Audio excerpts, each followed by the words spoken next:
think we're 3 years out from the hurricane. It's devastating. The fact that right now we're in a home where the entire ground floor was underwater, is no longer finished, and the family has to live upstairs. I think that really says it all about the devastation. The only thing I'm noticing is it's very apparent in the neighborhood and just this general area that there's so much work that still needs to be done. The most important thing is just getting people involved and getting people out here. You know, these people were displaced from the hurricane, and it's very sad. It's been a while since they've been back in their home, and they've put a lot of money and time already into rebuilding their home. Many houses have been affected. There are flooding, people were displaced. I myself was out of power for a significant period of time. We never had tornadoes or hurricanes or anything like that. And we have kind of like this Wizard of Oz moment where the house just kind of twisted and it was down in the water. And we're thrown down onto our butts in the water, and we get up and we're spitting water and we're struggling to try to find each other. Now, the house is just in the water. It's the top half of the garage. It's the apartment. It's just in the water. And there's a couple feet of water, and this thing is just kind of floating around. You know, after a storm, they just want to be home. You know, that comfort of home. And not being able to fully be home, fully relax in your house, being able to see someone once they are able to come in, shut the door to their home, and just feel at rest. Like, that feeling, welcoming someone home, is the best feeling ever. All the volunteers have been wonderful. They come in 6, 8, 10 at a time. In 2 days, they got the floor down. They come back 2 days later, they put another floor down. They come back a week later and put up walls. They supply the material, the doors, the work, the time. And without them, we wouldn't have come as far as we have. People would just stop and want to help. And I didn't know why they wanted to help. And I didn't get it. And I said, why are these people just coming and just... But they all had this faith that they shared. You know, they all have this common faith, and that's what brought them here to help. And it changed us. You know, it's I would never be where I am right now if it wasn't for people like you. I never realized that there were so many people out there who really needed help. And giving back makes me feel like I make up for the good that I have in my life. The smell of gas in the air is incredible. All the electric transformers are exploding. All the houses are destroyed, and all that debris is in the water with us. There's cars floating around, washing machines, dryers. Anything that's in a house is now in the water surrounding us, and we're just getting pelted with all this debris. The reality is that disaster recovery is broken in America, and disasters are going to continue to happen in communities all across the country. And I'm so proud to be a part of an organization that is committed to expanding into new communities to meet the needs where they're at, and to be a part of activating passionate people from across the country in getting involved in creating solutions for those homeowners. And to give people a place to stay and to live and to call home is really important. We still got a lot more work to do, and thanks to the volunteers of St. Bernard Group, St. Bernard Program, and anyone out there that's willing to come and help, there's a lot more families like mine that still need your help. Thanks. The satisfaction that I'm able to give in ways that I wouldn't have anticipated I could. I come away with a camaraderie with the other volunteers and a real appreciation for what volunteers can do if they're banded together around a common cause. And that's a good feeling. There's not a whole lot more to say. It is one of those things where you can see the results and the families can see the results, and we're nowhere near finished. So there's so much more to do, and I hope that we'll be able to come back again, and I hope you'll be able to join us. Even although there is significant effort has been made and there is significant recovery has been done, there's still a lot of work to be done. You need to reach out to your fellow members of your community. It doesn't matter if it's your church, your workplace, your neighbors. Reach out, give some help, give a helping hand. It doesn't matter how small or large or what you can do or you can contribute. Some of us have skills, some of us don't have skills. I myself, I'm just lifting a pickaxe today. I'm not skilled like the other workers, but I'm doing what I can to help the fellow members of my community. It's wonderful to be able to help in a way that you wouldn't be able to do, I don't think, as an individual, but when you're involved in a group, it's so powerful, and the outcome is so much stronger. When you start thinking about what do you want to do, how do you want to live your life, I think this is certainly a productive way. I think in service there is no age. You're going to love it. I mean, you're going to love being with 20-year-olds, 30-year-olds, 40-year-olds, 50-year-olds. It's all good. We're here to help the families, but we help each other out. We'd get the Jersey Shore back on track and people back on their homes if everybody my age gave 1 week once in their life. It would be good enough.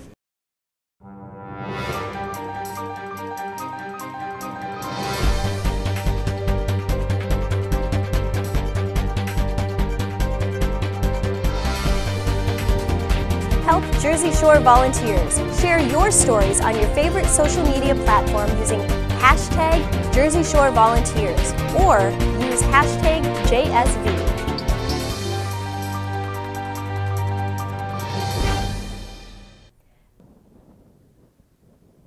It has been 3 years now since Superstorm Sandy devastated the northeastern coast of the United States in 2012. Damages and losses were in the tens of billions of dollars. On the Jersey Shore, the losses were especially hard. Thousands of homes were destroyed, and too many of those are still unoccupied. Thousands are paying both mortgages and rent while living in multiple temporary locations on the road back home.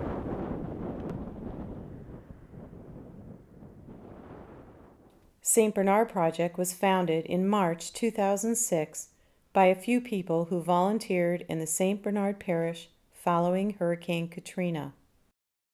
As part of its Hurricane Sandy recovery efforts, St. Bernard Project works in Monmouth and Ocean counties, rebuilding and repairing homes damaged by the storm.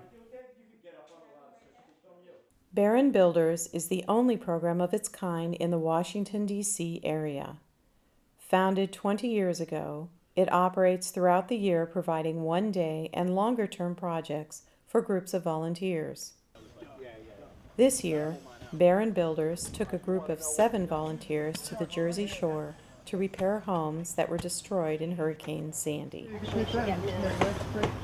This is Randy Bacon, the director of Barron Builders at the Washington, D.C. Jewish Community Center. After 3 days, we're leaving the shore, hoping to return, and many more should follow us. We have just finished our 3rd day of working out here in New Jersey, helping out victims of Hurricane Sandy, and what an amazing, amazing 3 days. During Storm Sandy, my children and I stayed in our home, and we wrote it out. And the following morning, we did our best to remove what we could, floors, furniture, whatever, with the help of a neighbor. And during that storm, we sat up in the front windows and we watched the water rise. And the kids kept saying, "Mommy, when is this water going to stop coming up?" And it was coming up. We're 3 years out from the hurricane. It's devastating. The fact that right now we're in a home where the entire ground floor was underwater, is no longer finished, and the family has to live upstairs. I think that really says it all about the devastation. I have a very bad mold situation, which in the meantime, 3 of my 4 children have been very sick. New asthma, stuff like that. So now I know why. I'm so excited that we got to help all these families this weekend. We went to 3 different places. We made a difference. We did siding and we did cleanup and we removed some flooring, and we really, really helped some families get one step closer to being back into their homes. You know, we were able to go to 3 different sites, do a lot of different work, which was, really interesting for me, who I don't really work in this field, so it was a great opportunity to learn some new things. Not only that, we helped 3 separate families. I feel really great about the work we did. There's still plenty more families that need help, though, and we would appreciate any other volunteers that would like to come down to the Jersey Shore and help out. All you heard were sirens and helicopters, and we ventured out into the streets, and it was just heart-wrenching to see so many homes out of place, destroyed. It was just heartbreaking. We've been doing some wonderful work. There's an incredible amount of work that still needs to be done. We would love it if more people came down to help, because there's countless people that still need help. The organizations down here were very well organized with tools and material. It was a great thing to learn from the people here, the other volunteers, and also be able to pass on what I know about the trades to the young volunteers. It was a very rewarding experience. There are still hundreds of people in this town that still do not have a home or are still in the process of building their home. I can only say that everyone should reach out and give a little, do a little volunteer work. It's a good thing. Another organization helping Sandy victims is the Cleanup Crew, a program of the Jewish Federation of Northern New Jersey. The crew brought 10 volunteers to a St. Bernard Project work site in Port Monmouth, New Jersey. The volunteers spent the day preparing the lower level for mold remediation for a widow and her children. Through the Cleanup Crew, through Bonin Builders, the Jewish Federation of Northern New Jersey, people can make a difference in other people's lives who are missing out on the ability to live in their own homes, who have, through disaster or through disability, been unable to get back home after storm, after fire, after flood. And this is the way that, as a Jewish community, people can give back. What I think a lot of people don't realize when they hear about the Jersey Shore, that, oh, these are people's second homes or their vacation homes. And in reality, for many people, it's their primary home. It's been 3 years since a hurricane devastated this part of the state. And it's just amazing to still see homes that are in this kind of condition. My name is Debbie, and I live in Port Monmouth, New Jersey. And my house was devastated by Hurricane Sandy. There was about 5 foot of water throughout the whole first floor. We received a lot of help from a lot of different places, FEMA money and grants to have our house lifted. But when all that ran out, there's still more house to fix, and that's where St. Bernard Project came in. All the volunteers have been wonderful. They come in 6, 8, 10 at a time. And without them, we wouldn't have come as far as we have. It's hard to imagine just one day waking up and your house is wiped away from you. And it's just a great way to volunteer. So at St. Bernard Project, what you do out on site, the day that you come out or the week that you come out and volunteer is absolutely integral to the work that we're trying to do. People are still struggling from a storm that happened years ago, and I feel like they should be helped. They should get their homes back because they've been waiting long enough. I feel like I'm blessed with, my home, a roof over my head. There's no reason these people shouldn't have the same. So I think it's a really good reason for people anywhere. It doesn't matter what kind of skill level you have, just to help these people get home, because that's what matters. Barron Builders, making a difference to the Jersey Shore. Follow us and join the conversation at #DCJCC and #JSV. Join the Cleanup Crew and St. Bernard Project in making a difference at the Jersey Shore. There is still lots of work to do on the Jersey Shore, and as you can see, the work is both fulfilling and appreciated. Please consider volunteering yourself. The St. Bernard Project can place individuals as well as groups of volunteers into projects that will help people get back into their homes and restart their lives. Share your story and be part of the conversation to create volunteer awareness. Go to sandy.stbernardproject.org for information on how you can help. immediately after the storm, as people started trying to figure out what was going to happen, they're in shelters and what's going on with their pets. There was increasing hysteria as the barrier islands were inaccessible and people had left their animals there thinking that they were evacuating simply overnight and they'd be back in the morning. And so what we had to do was be part of the rescue process where they were sending teams out onto the barrier islands to extract animals that were trapped over there. Everywhere was black, and you could see them coming because they had a police escort, so you saw the sirens approach. The semi got to the head of the driveway, couldn't make the turn, and so they had to stop there, and then you had police officers carrying animals down 2 by 2 our long driveway, placing them on the ground. They would go in, we would take them in, triage them, get them into one of our carriers, move them out, and the carriers would go back to the truck. In all, by about 1 o'clock in the morning, all of the animals had been taken out of the semi, and then the families started arriving because families had heard that we were going to be a receiving station, and so. And for some families, we didn't have their animals, but for some we did. Sadly, for some we had 1, but not 2. That they knew they had left 2 cats and only 1 was found in the home, or circumstances like that. But by the end of the night, we had processed all 88 animals and we had tucked 50 of them onto the ground so that they could be safely secured. And then for the next many months, most of those animals stayed with us because their owners were in temporary shelters. We were standing in exactly the right place at the right time. I lost everything in that. You know, the worst is the sentimental things. Thank God I didn't not take, I would never leave without my animals, and that's why I was gonna stay. So I had 8 feet of water, I'm 5'7", so that's, you know, the refrigerator was floating in the bedroom, the windows were all broken. I mean, I have pictures online somewhere. You're walking around like the Walking Dead after that. Some animals here who have been here since the storm, that's 28 months. And most of those families have been living in temporary shelters themselves for 28 months. So we'll hold the animals for as long as we have to. I was made about 3 weeks ago to leave again because I applied for the grant, so they're lifting the house now. So what involves, all of a sudden, I needed to be out in 2 days, and they were going to be they were taking the house down next door. I'm living between 2 condemned houses.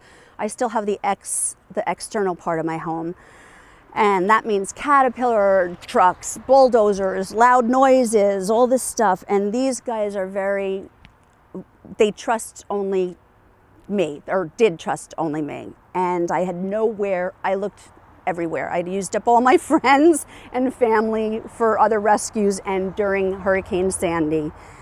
So for certain circumstances, we work with families, we provide resources. We have lawyers who work with us, social workers who work with us, real estate agents who will work with us, so that you want to help get the family to a point that they can take their animal back. That's the goal. We have an 85% reunion rate. And this place is a lifesaver.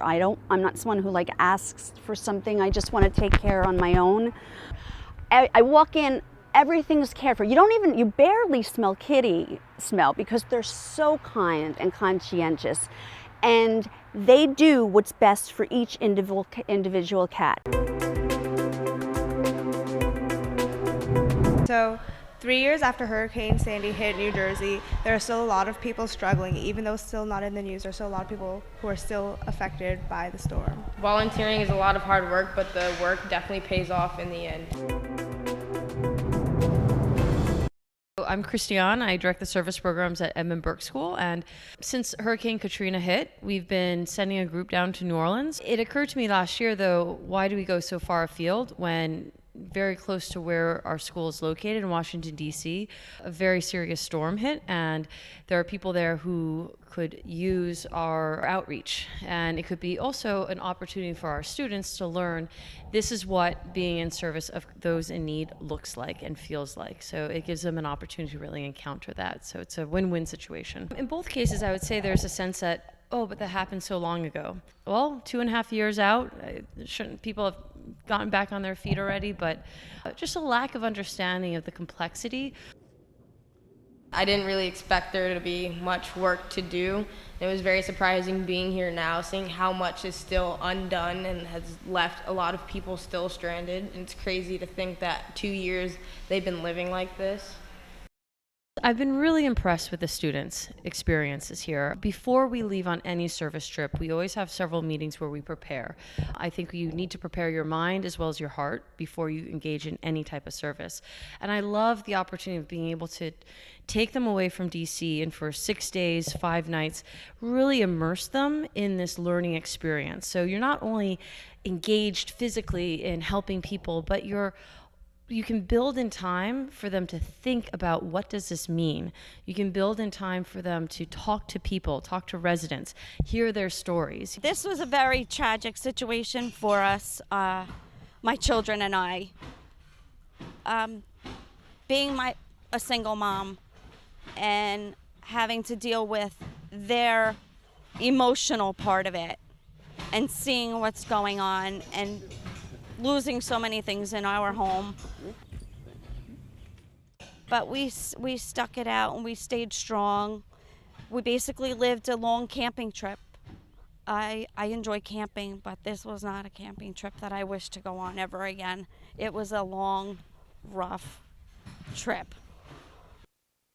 It's an opportunity for those people to be heard and to have their stories listened to. It's also an opportunity then for our students to hear those stories and hopefully go back to DC and be storytellers. So when I think about what their experience kind of means, I think they've seen the effects of a storm like this hitting a state like New Jersey, where you might think, oh, they've got enough going on that they could be able to recover pretty quickly. I think they have a much deeper sense of what it means to have your house destroyed. So I think they can empathize with individual stories and individual households. Not that they've met those families, they've seen their faces.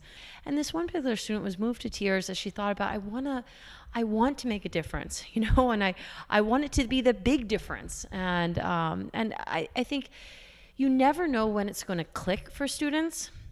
You never know if this particular service trip down up to New Jersey is going to be the moment when it really clicks for students. Like, this is what it is, or this is what I have to do, or this is how I can plug in and make a difference. But I think that night, for that particular student, something clicked, and that was, I hope, a moment she'll never forget. I mean, everyone has just told us how important our work is. And I mean, every time we finish at a site, people just thank us again and again, and that feels really good. And I mean, it's so important to have something in which you feel meaningful. Whenever we go on a service trip, I always tell the students, I always remind them, you have a responsibility. You had an experience, and your responsibility is to retell that experience to people who have no idea what you just went through. And not just like, oh, how was the Jersey Shore? It was so much fun. Really think about what message do you want to impart to those to the people in your family, into your school community, in your neighborhood. For many of them, they've never been up here to help with relief and volunteer work. And so I really emphasize for the students that they become vessels, and they become these, in some cases, the only person some folks will ever encounter who's volunteered up here. And therefore, they have a responsibility to tell the stories. My name is Debbie, and I live in Port Monmouth, New Jersey. And my house was devastated by Hurricane Sandy.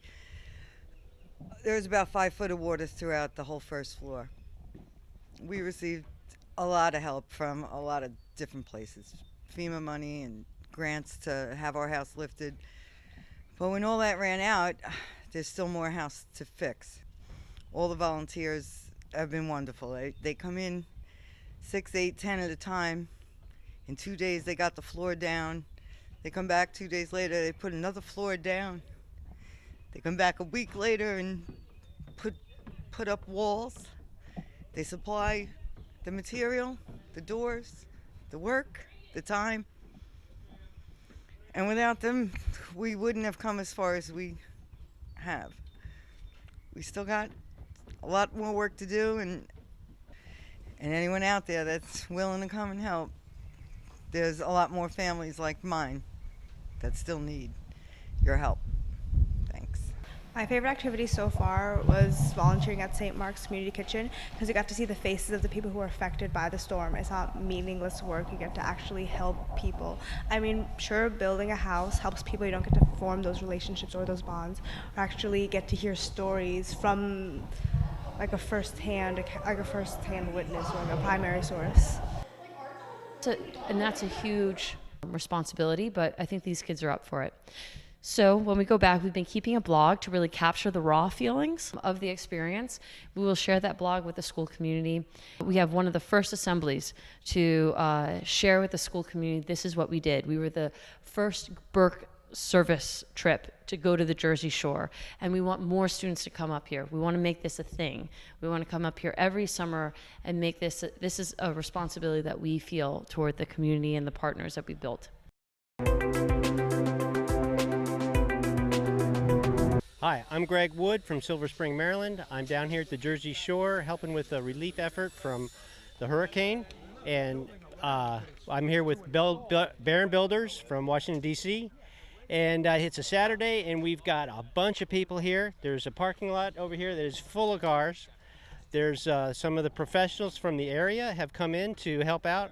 It's quite interesting to learn some of the techniques of their area abilities, and I was able to meet the homeowner here this morning and had the opportunity to shake his hand, and the man had a big smile on his face, just knowing that all this work is getting done on his place by these volunteers here that just have a big open heart to be able to come in and just help out in whatever little way each one of us can. Each one of us put in a little effort, but when you put this number of people together, it's a big deal.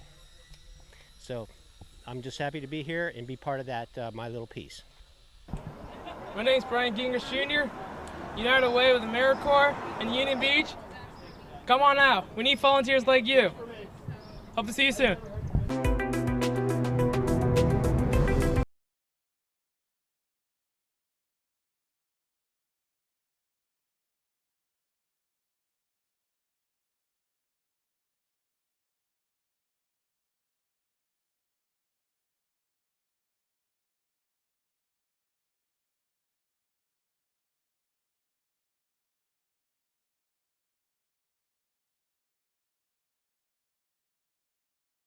Join Travel Television for stories of travel for a purpose. Volunteers working behind the scenes to encourage volunteerism around the globe. In each monthly episode, you will travel around the globe and see how you can become a part of those making a difference in areas ravaged by disasters.